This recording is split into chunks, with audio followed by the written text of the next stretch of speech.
Iranian protesters don't owe us an explanation. Written and read by myself, ayoub, for my newsletter hauntologies.net. If you want to support my work, the easiest way to do so is to just head out to ko-fi.com/ayoub. The link will be in the show notes, and you can donate with a one-off or a monthly amount. The Fire These Times is, of course, part of the From the Periphery Media Collective. To support the From the Periphery Media Collective, the easiest way to do so is through patreon.com/fromtheperiphery. Thank you for listening. In the 2024 documentary Celluloid Underground, a young Ihsan Khoshbakht, the director, is screening movies at his local university in Tehran. His passion for films is palpable, moving, and often heart-wrenching.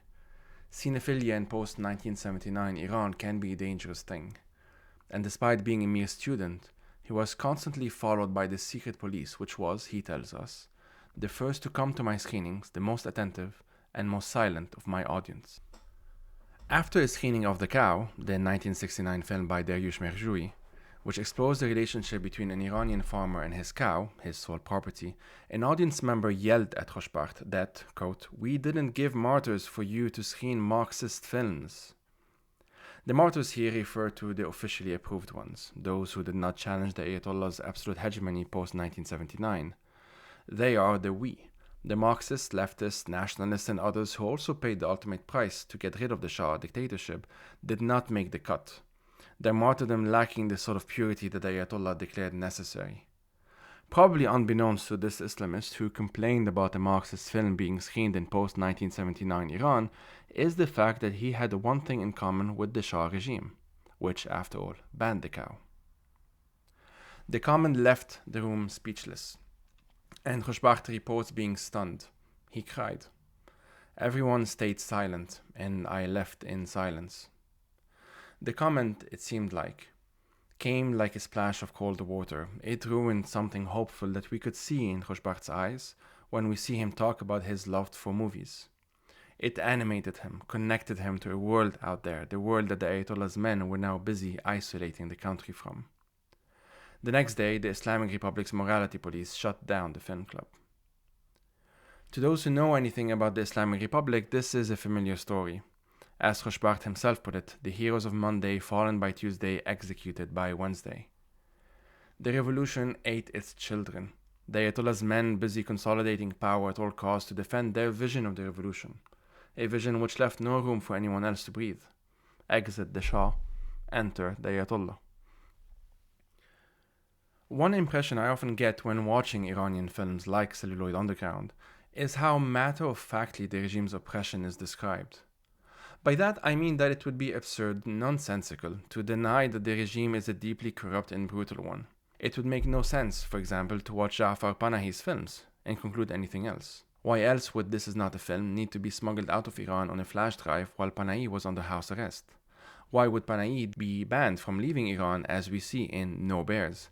Why would the human rights lawyer Nasrin Sotoudeh, who we see in Taxi, be repeatedly arrested along with her husband and their son, beaten up by government forces while trying to visit his dad in prison? None of this would be breaking news to anyone with direct or indirect experience dealing with the Ayatollah's regime.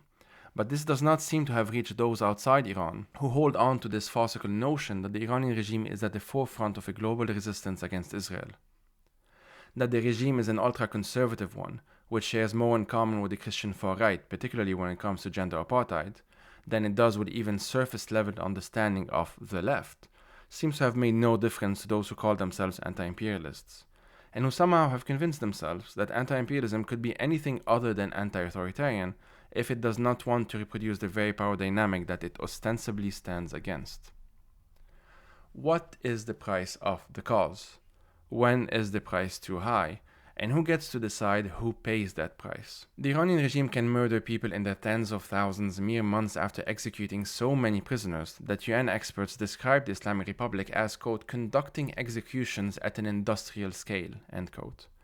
And yet somehow it continues to convince so-called anti-imperialists that, no matter the scale of repression, the Islamic Republic is on the right side of history.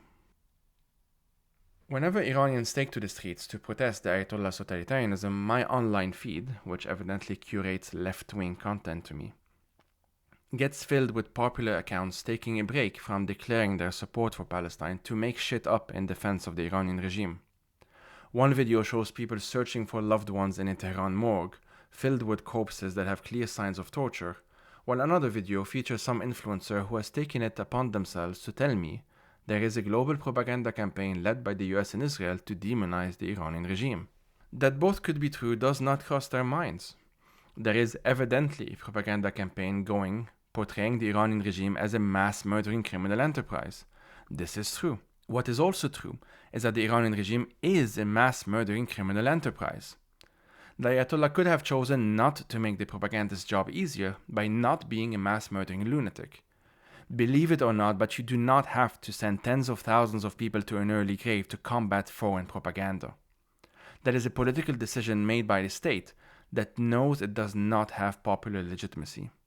If the Americans or Israelis do attempt a regime change against the Iranian state at some point, no one would have made their job easier than the Iranian state itself. Despite all the Ayatollah's declarations about the Israeli regime's imminent end, two things are true. One, the Islamic Republic remains the bigger killer of Iranians since Saddam Hussein. And two, Palestine is nowhere near free. When the Islamic Republic does collapse, and it absolutely will collapse, the question will remain. Was this model really the best one available? Did the serial execution or exile of dissidents, including Marxists, make Iran a better fighter for Palestinian rights, or a worse one? Does keeping your boots on Iranians' throats get better if you also shove Free Palestine down them? Apologies to those reading these words and thinking, obviously, the regime never cared about Palestinian lives anyway. I hear you and I know, but as obscene as it is, this question is what is often implied in these reflexive, if heartless, defenses of the regime. Some outright deny that the regime executes and slaughters humans more effectively than it does most other activities. But others, probably a majority of such people, although I cannot tell for sure, concede that while the Islamic Republic is, to put it mildly, flawed, it must nonetheless be defended for reasons.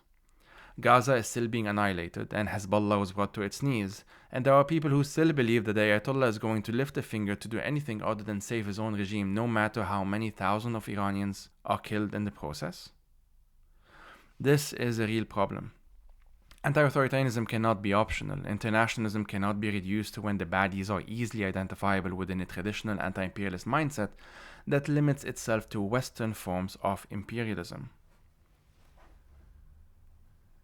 Anti-imperialism today is rarely anything more than an excuse for authoritarians with left-wing aesthetics to reaffirm their demand that Iranians shut the fuck up about their own dreams and aspirations. We don't care about what they want because surely, our projected fantasies ought to govern how millions of others live their lives. Iranians don't have to explain why living under clerical fascism is unbearable.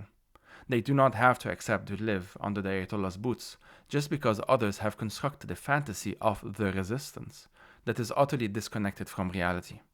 Iranian leftists imprisoned, tortured, exiled by that mass-murdering regime of ultra-conservative misogynist clerics should not also have to constantly explain that the regime that declared war on leftists is not a friend of the left.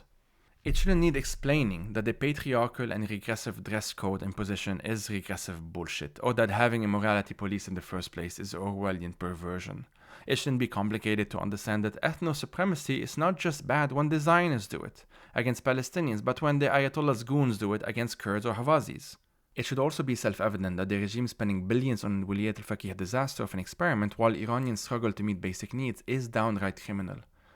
No one should have to explain why people taking to the streets over and over again despite brutal repression shouldn't also have to pass a purity test for so-called anti-imperialists to support them. The fact that every other social media post by a leftist supporting the protests is met by the usual brain-dead comments, painting absolutely everything as part of a global conspiracy, is in itself a profound failure of internationalism. Alright folks, that was the essay. I don't know if you could tell, but I was quite angry while writing it. This is a real problem, and long-time listeners of the Fire These Times would know, I hope by now, that this is a problem that's been on my mind for quite some time now. Among the first episodes of this podcast going back to 2020 were about this topic. The failure to understand that anti-authoritarianism and internationalism cannot be optional is, to me personally, one of the profoundest failures of the modern left. This is something that, not to romanticize older versions of the left that had quite a lot of problems, but there was, it seems to me, and maybe this is just, hindsight bias. Maybe that's all it is. I cannot tell for sure, but it seemed to me there was a greater understanding of, at the very least, the importance of internationalism and anti-authoritarianism. I'll be doing more of these in the coming weeks and months, reading my own essays, adding some comments when it's necessary, when I feel it important. I will address a couple of things that I saw in the comments when I posted it on Blue Sky and on Instagram. But the purpose of doing this, before I get to the comments, just quickly, the purpose of doing these is, well, first, just in terms of accessibility, there are folks who cannot read, and that shouldn't, prevent them from accessing what I feel is important, and that's why I wrote it in the first place, in the end of the day. And the second reason is that I also want to start experimenting with videos. The sort of video essays that I myself enjoy watching on YouTube, I would like to do similar things. I don't quite have the skills yet, but it's something that I'm working on. In the meantime, if you'd like to support everything I do, the easiest way to do so is on ko-fi.com/ayoub. That's Kofi, by the way, not coffee, but Kofi. You can just write that in your search engine and you'll find it, or find the link in the show notes. Now, as I mentioned, there were a couple of comments to this essay. There were folks who, I can kind of distill them into, it's really one main point, but it's sort of two at the same time. I'll see if this makes sense, and you can let me know. The easiest way to contact me, by the way, is through email, ayoub@thefridaystimes.com, or you can send me a message on Signal at ayoub.02. In either cases, please introduce yourself, because I don't respond to anonymous messages. I saw a comment of someone who basically was like, they agree with most of what I said, most of what I wrote, but that Iranian in the diaspora who wave the Israeli flag should still have to explain why they're doing that. Because ultimately, the point that person was making is that this is a very hurtful thing. Now, I agree. It's not something I have a strong opinion on, to be honest with you. I don't like it when I see it in the diaspora. I do make a distinction, though, between Iranians in the diaspora and Iranians in Iran. Not that Iranians in the diaspora are, less Iranian as the Lebanese in the diaspora. That's certainly not what I believe. But more that, of course, the consequences are not the same. And if I see like Iranians in Iran putting out like problematic comments or stuff like that, I still take into consideration the fact that they live in Iran. That's it. It doesn't mean that I like everything that is said or that I support it or justify it, but I pause. I take a step back and I ask myself, as much as I can even imagine it, if I was in a situation like this, could I be expected to have perfect politics? I don't think so. Now, in terms of the flags, the Israeli flags, we've seen them in the diaspora, we've seen them in the UK, we've certainly seen them in the US and elsewhere, Germany and whatnot. My answer to this would be, I guess, simple, is that I don't like it. And I think it's a hurtful thing to do. As someone who's both Lebanese and Palestinian, I think I don't need to explain what my issue with Israel is. And if I do, I have 10 years of episodes and articles and whatnot that can help you understand what my reasoning is. Where was I? Sorry. Tried to make a joke and that didn't even work. Is that, yeah, okay, it's hurtful and I don't like it and I would rather they don't do it. But the point of the purities test, I think, still stands. After all, I have myself, with my own eyes, seen multiple times Palestinians and folks at pro-Palestine protests wave very problematic flags. I've seen the Turkish flags, which you can talk to any Kurd who's been a victim of the Turkish state, whether they think this is a nice thing for Palestinians and or pro-Palestine supporters to do. I've seen, obviously, Hamas flags and Hezbollah flags, and even Hamas flags, I understand it more than Hezbollah flags.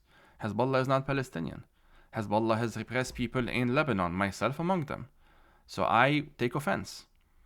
But if I see a Palestinian in Gaza wave a Hezbollah flag, which, to be honest, has rarely happened, but even if that were the case, I should at least put myself in their shoes and try and understand why are some people anyway saying, or have said, we've seen quotes, we've seen interviews, people have posted videos of themselves supporting or saying, declaring their support for the Ayatollah, for example, or Hezbollah. We've heard these people in Gaza. Is that not hurtful? Sure, it is. If you're a Kurdish victim of the Iranian regime, if you're, I don't know, Jina Amini, Mahsa in the Persian version, Amini's family, and you see Palestinians declaring support for the Iranian regime, would that not be hurtful? It would.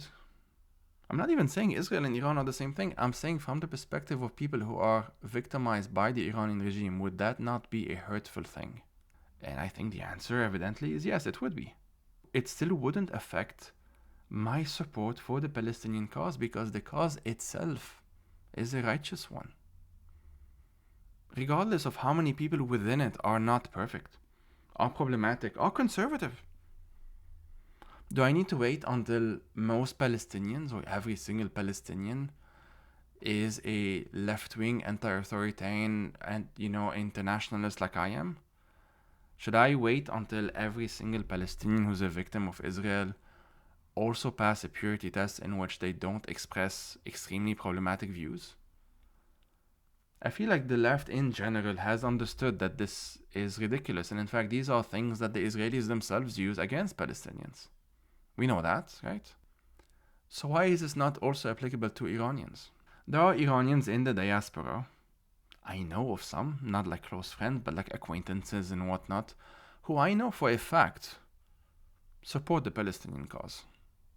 But they're just not willing to be very vocal about it because in their minds, being pro-Palestine, because of how it is framed in Iran itself due to the influence of the Ayatollah, being pro-Palestine is toxic.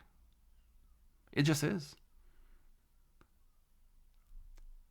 If you grew up under the regime of the Ayatollah and you're told time and time again that there is a reason for your repression, and that reason is that we're fighting the baddies over there, we're fighting the Israelis, we're part of this global struggle for liberation of the Palestinian people, and so on and so forth, you may want a global liberation for the Palestinian people, but should you be repressed at home? Is that a cost that anyone would allow? A price that anyone would allow to pay? I don't think so. And that's why it kind of boils down, to me personally. And I admit I don't fully understand why this isn't more self-evident. There are Republicans in Minnesota that have taken part in ICE Watch, that have supported their neighbors, that called for the abolition of ICE. We know that for a fact. Should we wait until they are no longer self-identified Republicans to also at the very least acknowledge that them supporting the abolition of ICE or them supporting their neighbors and protecting them from being kidnapped and whatnot is obviously a good thing? We can't do both at the same time. That's why it boils down to. And again, I'm using different examples from different places, not to say that these are all the same. They're not. And the consequences are just not the same. But there are scenarios, or let's say contexts and causes, in which people on the left seems to be easier for them to understand the nuances than in other situations and contexts and causes and whatnot. And the essence of my argument is that it should be the same. That we should be, as much as possible, morally consistent in opposing authoritarianism. And I don't think this should be controversial on the left. In fact, I think the fact that it is controversial among a lot of people who call themselves leftists online is a real problem. Genuinely a huge problem. I've seen time and time again, and I mean, as I said, I've done episodes on this, I've written about this for a good decade now.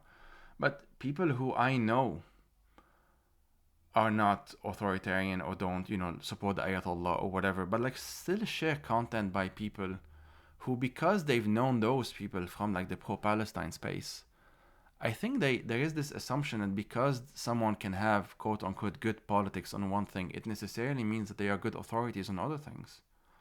And that's evidently not the case. And again, maybe this is naive of me, but I at least part of me doesn't quite understand why it isn't more obvious. I have this stubborn refusal, could be the autism, could be the whatever the fuck, but if your government is repressing people, bad. That's it. It stops at that. It doesn't matter if it's in the name of the revolution or if it's in the name of, I don't know, fighting the baddies abroad. There is no good reason for mass executions of prisoners. That has done nothing to weaken the Israelis. Nothing. If anything, it just made their propaganda easier. The Iranian regime, and this is something that Hezbollah has done consistently as well, and the next thing I'm going to read is probably my most recent Hezbollah essay, which I've published on my newsletter, Hauntology, so you can check it out if you want. They've done the same, which is that they've sort of made the job of pro-Israel propagandists, the Hasbara industry, they've made that job so much easier than it has to be. So much easier than it has to be. And I find that surreal. It's almost like there is this commitment to not have a long-term strategy, because a long-term strategy is what? Liberal? What is it? It's too weak. There shouldn't be a long-term strategy, and we shouldn't question when they make declarations on our behalfs, as Hezbollah has done time and time again. Again, I'm not going to get into it now. It's something I've written about too many times for my own mental health, so you can just check those out if you want. I'll put that latest article in the show notes as well. But yeah, anyway, sorry. I guess I thought I would answer this much concisely than I ended up doing, but it is genuinely something that saddens me, bugs me, frustrates me, at times angers me. We saw this in 2019 during the Hong Kong protests. There were Hong Kongers who were waving their American flags. There were Hong Kongers who were waving the, MAGA flag and Trump and shit like that. And I hated that. But that didn't stop me from connecting with Hong Kongers on the left, trying to understand from their lived experience, why would there be people whose main worry, whose main threat is the Chinese Communist Party, who are willing to what's the term? Either support the Americans or hope that the Americans will come to their defense, which, breaking news, didn't happen. All that happened in the end is the Chinese government repressed, exiled so many people, arrested, and basically forcibly disappeared a lot of people. And the Hong Kong movement was destroyed in 2019. Although in anarchist and some other anti-authoritarian left-wing spaces, I've seen some reflections, but as a general rule, it's not one of those things that I think people on the left are very good at learning. And that I don't think is a good thing. Sorry, maybe it's a bit silly to repeat it in the same way, but what has been achieved in Hong Kong with the CCP just repressing everything? Is Hong Kong a freer place now for socialists to organize than it was before? It was hardly a socialist haven before, obviously. Is it closer to that now, or are we just accepting that because the Chinese Communist Party has the communist in the title, therefore it's closest to what we think maybe socialism should look like, and therefore, I'm saying we here, I don't personally believe this, but I'm assuming this is the logic, and therefore it should be critically supported. Like, we support, but we don't like everything. We support what you're doing, but not quite the beating up students bit. That doesn't seem too good, but we understand why you're doing it. Is this the position? Really? It feels not lefty, personally. And again, I could be naive. Sometimes I am. And that happens. And that's a flaw. We all have flaws. I still maintain, and I'm nearly 35 this year, and I've been kind of saying the same thing since I was in my early 20s, that the burden of proof should be on those with power, not on those being repressed, not on those being mass executed and exiled and imprisoned and tortured and so on. If the Iranian regime has decided to murder thousands and tens of thousands, it's not up to the relatives of those murdered to justify or to explain why they should be supported against the regime that murdered them. The regime is the one that has to give a good reason, and the regime doesn't. And here's a maybe breaking news for some: there is no good reason for mass murdering people. There just isn't. And I guess this is one of the fundamental issues that I have. Usually it's not like explicitly said. The people on the left don't explicitly say stuff like that. They don't actually believe them. But I think there is this, as I described in the essay, this kind of a reflexive need to identify states elsewhere. Those are usually people in the West. To identify a state elsewhere. You know what? No, it's not just on the left. People in the South do this as well. I think it's more pronounced in the West. I could be wrong about that, but that's been my experience. Like, identify states and have those states being the goodies and the states we belong to, the states we most know, like the West and whatnot, being the baddies. And I'm sorry for being a bit silly with goodies and baddies, but it's really, sometimes it feels that silly and that reductive, That's why I'm saying it and using it in those terms. And again, people are free to ask themselves, even if you want to believe that the Iranian regime gives a shit about Palestinians, can you please show me the receipts? The impacts? What has actually been achieved? Are you content with saying that were it not for the effects of the Americans and Israelis, were it not for the economic sanctions against the Iranian state, which I oppose, by the way? I saw someone mention that, so I just wanted to, I don't know why they would mention that. I didn't bring up the sanctions whatsoever. You can suffer from sanctions and not execute tens of thousands of people. You don't have to do that. Those are two things that are unrelated. The sanctions hurt you economically and whatnot, but you losing legitimacy and which they haven't really had in a long time now, and you choosing to open fire on civilians and students and whatnot, that's still your decision. That's still a decision made by the Ayatollah. So yeah, anyway. The purpose of writing these and reading them and then having these commentaries is generally to try and encourage people, because I know there's more of us than there's of them, in the sense that I do genuinely believe that most people who come to leftism come to it because they believe that the world is not the way it should be, that the world can be better, freer, more equal, and so on and so forth. And despite all of the disagreements and the intra-sectarian shit that we can see on the left, usually there are some fundamental things that we need to just agree on. Otherwise, then we're not really talking about left-wing stuff, are we? That's why I describe this type of anti-imperialism as just conservatism with left-wing aesthetics. Because that is something that would make sense within conservatism. An appeal to power. In acceptance that, if power is there and it's doing something, then there must be a good reason, because this is the way the world is, and we have to conserve it in a certain way. I don't agree with that. I don't believe that, and I don't think this is particularly left-wing. And if it is for a lot of people, then I guess I'm not left-wing. The title is not what matters. The way you identify shouldn't be what matters. What you believe should be what matters. And you can call yourself whatever, but if you believe that people who are taking to the streets, risking more than most of us can really imagine, because they're opposing a extremely brutal and violent and fascistic regime, that these people should be supported. That this is a good thing to do, to oppose such a regime. You can also, it is possible, it's called multitasking, I guess. I don't know, having two thoughts that are in your brain at the same time. But it is also possible to also be, sorry, I'm saying also a lot, but to be skeptical of calls from outside of Iran to have a regime change. Of course you should be skeptical of that. We have good reasons to be skeptical of that. Roughly 100 years worth of reasons of being skeptical of that. You can fully do so while supporting people on the ground in Iran, their rights to oppose that regime. And also oppose strikes from outside, American, Israeli strikes. You can oppose those as well.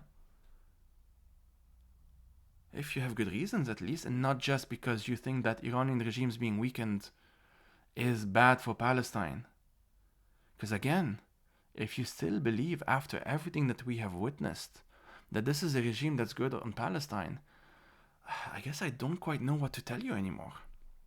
And I guess this is just the wrong podcast for you, to be honest. And I just don't think I'll be able to convince you if you really believe that. Because I guess your eyes don't tell you the same things that mine do. We're not reading the same things. We're not observing the same reality. In which case, it's beyond my personal means to convince you otherwise, you know? But yeah, I mean, the Ayatollah will fall. It's just gonna happen. It's such a weak regime at this point that every time a protest like this, that regime gets more and more violent. That has never been a recipe for success or longevity, you know? It just means that it's going to collapse in one way or another, and probably very violently. And I don't want that, the violent bit. But no matter what happens next, even if the Americans and Israelis decide to do something, like go to war or something with the regime, you don't have to support the regime.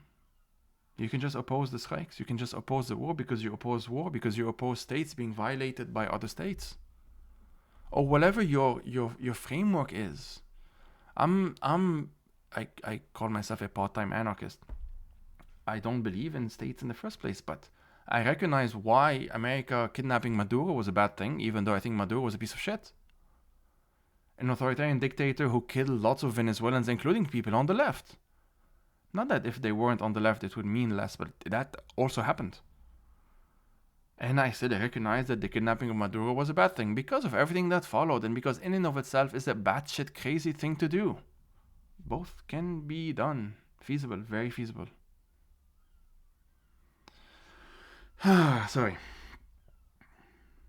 As you can hear from the tone of my voice and me, the fact that I was supposed to just answer one question ended up recording a longer thing than the actual recording of the reading. But this is a real problem. Generally, guys, it's such a problem.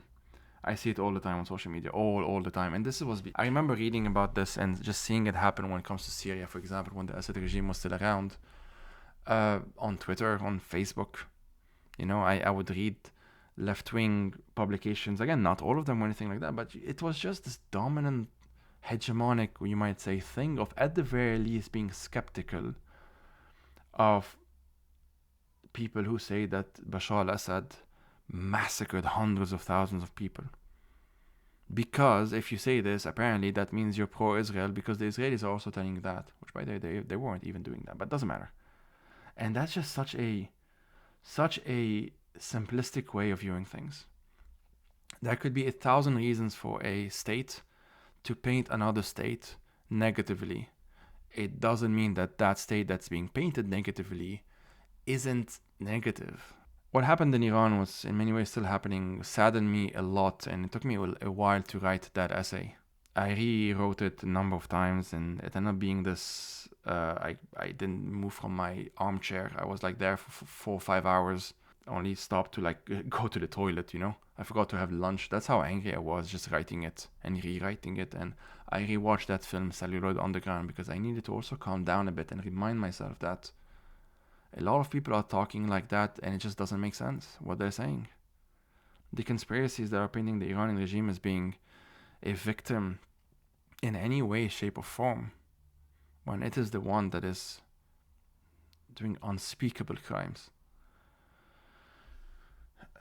saddened me. And I would imagine Iranians who see it and who maybe have relatives that have been affected or I don't know, killed or tortured or imprisoned, and they see these leftists online and whatnot sharing these propaganda videos, these conspiracy theories. I can only imagine how hurtful that is. Okay, I'll end on this point.